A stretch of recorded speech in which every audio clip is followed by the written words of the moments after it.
Another video once again. I know you guys miss me. It's been like a lot going on. I've been to Miami. I've been to Detroit. I've been here. I've been there. I've been all over the place. But your girl is here with another motherfucking story time video. We're gonna tell some ghost stories. Whoa. Getting the chills. But no, on a serious note, I'm going to tell some ghost stories that's very real, very true. Well, I'm not for sure how many I'm going to tell, but I'm going to tell a ghost story that I've been wanting to tell for a little while. This ghost story kind of includes me, but not really. This is actually what my sister experienced, what happened to her.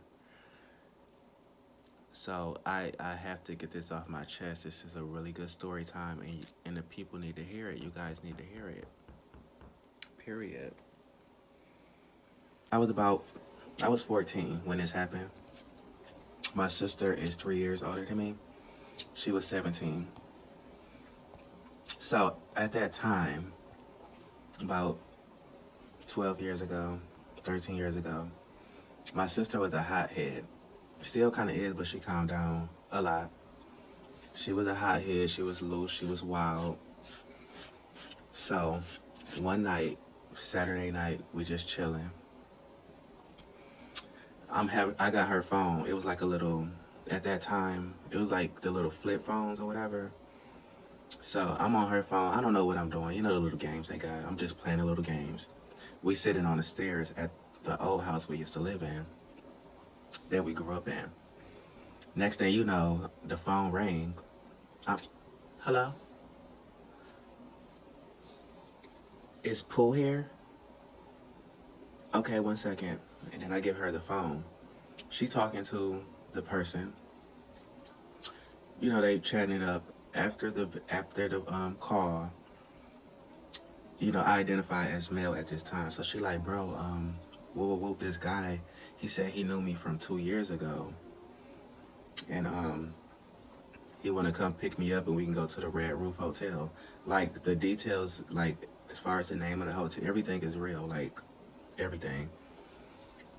He was like, we can go to the Red Roof Hotel, you know, and chill. Like I said, my sister was a hothead. A dude hit you up on the phone saying that we met 2 years ago and that we can meet up and chill and go, you know, to the Red Roof Hotel or some shit.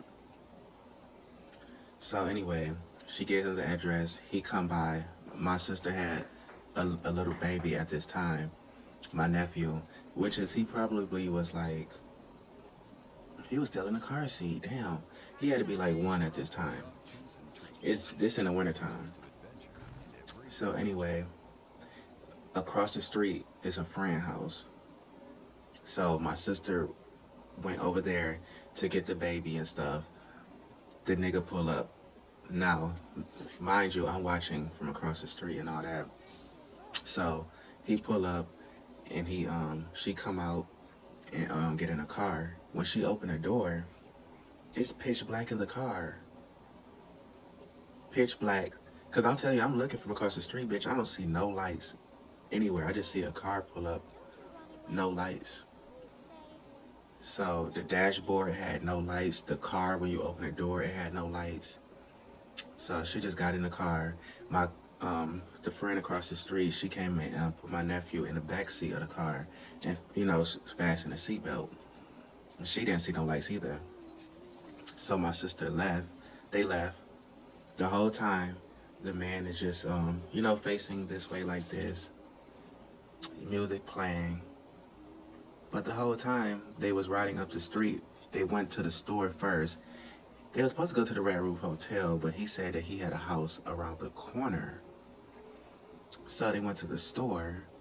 My sister went in the store. She ran into a friend of hers in the store. And the friend like, hey girl, how you been? Woo woo. And she was like, who you up here with? You know, like, who you driving or is you walking or what? And my sister like, no, you know, my friend out there in the car. And she like, your friend? in a car. My sister's like, yeah, my friend in the car outside. The girl was like, ain't no car outside. Like, girl, I'm the only car in the parking lot at this store. My sister was like, what? Like, just thought the bitch was tripping. So anyway, fast forward, my sister get back in the car.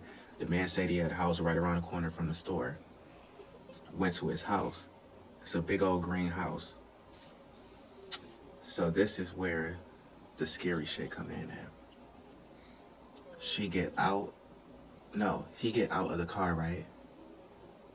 And come around to, like, to open the door for her, right? But the whole time his movements is like really, really funny. He's not even like moving regular like a regular person. Kind of like robotic, if you know what I mean. He opened the door and she get out, you know, grabbed her baby and stuff. She turned the fuck around, looked down, because you know when people look at somebody, they look like at their feet first, then look up. She looked down. His feet is not even touching the fucking ground, y'all. His feet is not touching his shoes, not even touching the ground. He's hovering over the fucking snow, because it was snow at that time, it was in the winter. Hovering, going right to the door. My sister just froze, like shooking in the most fearful way ever, just shaking like, oh my God, oh my God, oh my God. She didn't know what to do. She was so startled. So she was in shock. So she stood there and the guy turned around and said, are you coming? And so she just literally just walked up and went in the house and sat on the couch. And she was so shooken up still, she needed to smoke a cigarette because, bitch, you need a cigarette after witnessing some shit like that. Like, what the fuck is going on? Mind you, she wasn't drunk or anything. She just went to the store to grab a drink. She hadn't even started drinking. So she put out a cigarette, looking all in her, she didn't wear any purses. She had a bag that she used to wear like around her hip. She looking all in the bag. Ain't shit in the bag. I mean, ain't no lighter in the bag. So the dude, when they went in the house, he went to the back, like his room or whatever. And he came back out. I guess he was walking when he came back out, you know, like regularly. He came out and said, oh, here you go. And she took the lighter from him and she said to herself, how did you know that I needed a lighter or wanted it? Because when she grabbed her cigarette to smoke it and was looking for a lighter, she never mentioned anything about she didn't have a lighter or asked him for one. And he didn't know because he was in the back. So she is freaked the fuck out. She like, oh my God. Like panicking, but she didn't want to make it noticeable to the guy because she didn't know what the fuck was going to happen. And got my nephew with her. So she was finna tell the guy, I want to go home. Please drop me off. It's freezing cold in the middle of the winter time. It's at nighttime, about 12 o'clock at night. She was going to tell the guy, can you please take me home? Because that was going through her head. Like, oh my God, I want to go home. So he said, I'll take you home. Just like that. And she like, oh my God, he can read my mind. Because I didn't even tell him that I wanted to go home. I was going to ask him, but I never told him. So she grabbed my nephew and hurried up and zoomed the fuck out that motherfucking door. Got in that car. And then he got in the car. Like I said, it's dark as fuck in the car. So he got in the car. Mind you, I said he was really robotic. So it's dark as fuck in the car. But music is playing. This is some scary shit, y'all. This is so scary. The music that's playing on the radio the whole time, it was the same song playing the whole time. You know that song, Back to Life? That scary ass motherfucking song, bitch. And I do not listen to that shit ever. To this day, I don't want to hear it, bitch. That song kept playing over and over and over. Mind you, that's an old ass classic. That motherfucking song came out in like the 90s or the 80s, bitch. A bitch wasn't even born. That's an old ass song. So that is playing on the radio the whole time. And his movements he had his hands like, it was like this the whole time. His hand was on the steering wheel, and he like this the whole time. When they first left the house from getting picked up, my sister and my nephew, the dude never turned his head like this to greet them or say, "Oh hey." He never did. He just was straightforward, just like this. Like he never turned around ever, which is common sense. That'd be like some suspicious ass activity to a normal person. They'd be like, "What the fuck going on with you?" So yes, his hand is crooked like this, and he's just driving while the song is just playing. That scary ass fucking song. So she told him to drop her off at my sister's house, which was on the other side of town. So she got dropped off there. I actually went over there to my sister's house, my other sister's house. When she got out the car, she just pouring down crying, and she's like frozen, like she's like in shock. And I'm like, "What's going on? What's going on?" And she like, I'm like calming her down and stuff. And then that's when she like told me all of this, and I'm like, "Oh my fucking god!" But this not even a gagger. This not even a gagger right here. The next day, after took a rest and had to process all of that, she's still in shock, clearly still. My sister husband, she tell my sister, my sister tell her husband, mind you, it's a name. I never mentioned the guy's name, and I'm not going to mention the name because, bitch, I don't want that shit in my motherfucking house. Bitch, I'm not drawing or summoning no spirits in this bitch. I know the name and I would never forget the name, but I'm not going to say it because we're not gonna conjure that shit in here. No, ma'am. So just say his name is Peter Green, because my sister told my other sister, and she told her husband, and he like, "What's the name again?" And she like, "Peter Green." And my sister described what he had on. It was like all white. He had on an all white suit. Dark skinned man. His shoes actually was like real muddy and dirty. So the name rung a bell, not the clothing. The name rung a bell in my brother-in-law head. And he like, "Wait a minute, that sounds really familiar." And he was like, "I think I know that guy." But the thing is, he got killed a long time ago. Because mind you, my sister's husband, he is a little older. He's older than my sister. Okay, bitch, I had to look around. Because when you telling ghost shit, bitch, you start to hear shit. So, that dude got killed 20 about 20 years ago. Like, 20 years ago was the exact date that my sister ran into the guy. We all went to the library. And when he pulled up the obituary, bitch, we gagged. And my sister saw it and started screaming as soon as she saw the picture in the library. She like, "Oh my god, that is him, that is him." And why in the obituary, the same picture in the obituary, the clothes, every fucking thing, why he had on the same thing when she had the encounter with him?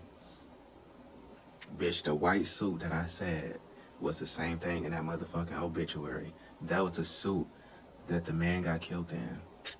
I mean, that was the suit that the man got buried in. Yes, scary as fuck, huh? Then they say the shoes was dirty. The story was the dude got killed, right? So when he got killed, I guess his shoes was like, it was in the mud. He got killed like in the mud or something. His shoes was dirty when they like found him or whatever. And yes, it was like, oh my god, this is some scary ass shit. The man had on all white, shoes dirty, the same as from when he got killed. He had on the same shit. Gagger. Bitch, when I heard that, that was scaring me for a long time. At the age of 14, I was very shooken. I was like, paranoid at nighttime. Anytime I heard noise, I was scared because I remember that name in my head, and I'm like, oh my God, I spoke to this guy on the phone. Did he sound off or weird? It didn't clock anything to me. It just sounded like a guy, like a man or whatever. And the next day, probably like a couple days after, we tried to call the number back. The number said, this phone number does not exist. Yeah. Call back again. And it said the regular thing when your phone is cut off. It said that. This time it didn't say this phone number does not exist. When do phones say that? They don't, bitch. It's some freaky shit out here. It's some scary shit out here. And we as a people, whether we believe it or not, it's above our motherfucking heads, bitch. Really. It's a lot of supernatural shit out here. Whether we notice it or not, it's around us all the fucking time. And I'm a scary ass bitch when it comes to that type of shit. I do not want to hear shit, see shit, nothing. And that's actually just one like big story. And it really wasn't pertaining me, but it was pertaining someone that's very, very close to me. And I have a few separate ones as well that we can get into. I really want to like put all the stories in one like all together because some of them is a little short. So I would like to put them all in one. But bitch, this one right here is a gagger hoe. I want you guys to like tell me any spooky stories, anything you heard or from a friend. I want to know because as a person and as a transgender woman, scary stuff and horror stuff is something really, really interesting to me. It's something that intrigues me like so much. Even though I'm scared of it, but it's a thrill. It's something that's so interesting about it because it's something unworldly, something that's not normal to the human eye, So I would love to hear you guys' story.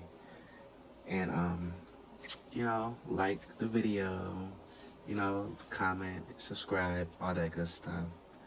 And we'll get right back to you.